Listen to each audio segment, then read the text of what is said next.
আসসালামু আলাইকুম viewers, welcome back to my new another blog. আজকে আপনাদেরকে দেখাবো তরমুজের শরবত। আমি এখানে এক ফালি তরমুজ নিয়েছি, 1 কাপ দুধ নিয়েছি, 4টি খেজুর নিয়েছি, 1 চামচ চিনি নিয়েছি, 1টি চকলেট নিয়েছি, 8-10টা বাদাম নিয়েছি, হাফ চামচ লবণ নিয়েছি। এখন আমি চিনিটা দিয়ে দিলাম। আপনারা বাড়ায় দিতে পারেন যদি আপনারা চিনি বেশি খান। হাফ চামচ লবণ দিয়ে দিলাম,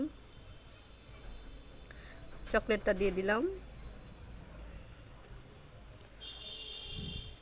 তারপর এখন আমি খেজুরগুলো দিয়ে দিব। খেজুরগুলো দেওয়ার পর এখন আমি বাদামগুলো দিয়ে দিব। আপনারা চাইলে বাদাম আরও বাড়িয়ে দিতে পারেন, আমি একটু কমই দিয়েছি।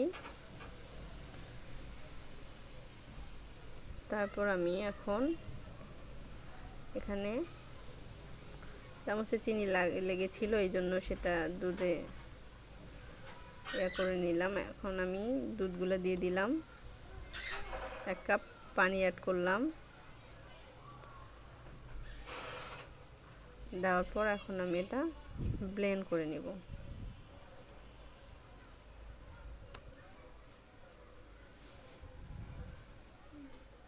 দেখতেই পাচ্ছেন ভিউয়ার্স, যেহেতু খেজুর দেওয়া আছে, চকলেট দেওয়া আছে, বাদাম দেওয়া আছে, একটু বেশি করে সময় নিয়ে ব্লেন্ড করবেন, না হলে এগুলা হইতে চাইবে না, গোটা গোটা থেকে যাবে।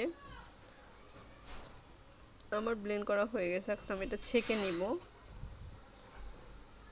যদি আপনারা ছাড়া খেতে পারেন খেয়ে নেবেন, সমস্যা নাই। আমি একটু ছেঁকে নিয়েছি। কেমন হলো ভিউয়ার্স অবশ্যই জানাবেন।